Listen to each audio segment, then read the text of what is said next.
And shutdown is now in the rearview mirror, but some people are still seeing a spike in scam robocalls related to it. So we asked the experts at Nomorobo if there's any way to keep scammers away from your phone. Joining the conversation about this morning is Matt Mizenko, General Manager at Nomorobo, to break down some of the latest trends. Matt, welcome to ARC Seattle this morning. Thanks for having me, Steve. So what's behind the spike in scam calls that we're seeing right now? What kinds of fraud are you seeing at the moment?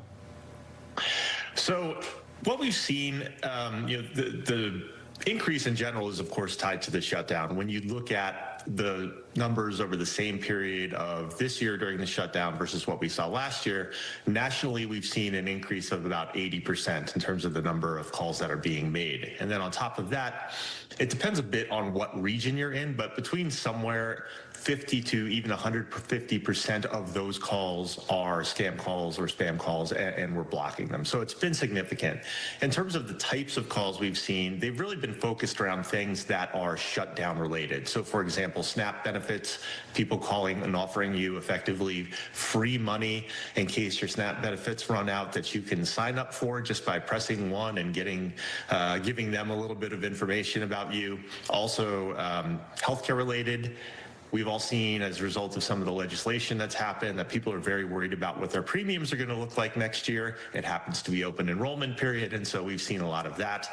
And then also just calls that claim to be from government agencies, but with the government agencies all shut down, there's not really any way to verify whether those calls are legitimate or not, and so they kind of prey on people's fears of, wow, maybe I do owe a debt, or maybe I do have a package that's being held at the border, maybe I should call and find out, but they can't call and find out, so they don't know what to do. So those have been kind of the big three that we've seen during the shutdown. And obviously scammers are very savvy, so when it comes to like tactics that they're using to try to get at some of those victims, what are some of those common tactics that they use?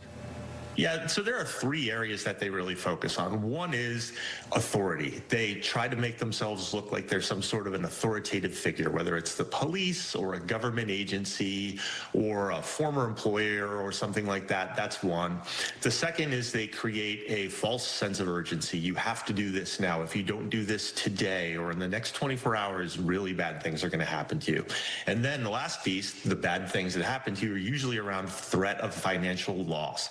So if you don't do this, we're going to take money, we're going to put a lien on your house, we're going to subpoena things from you and make you have to come to court and pay fines, things like that. So it's always some combination of those three things that they use. And you're absolutely right. They are very sophisticated. They are using what are effectively psychological warfare or terror tactics to try to catch you in a bad moment. Well, the numbers are shocking. New research from AAA finds 96% of drivers admit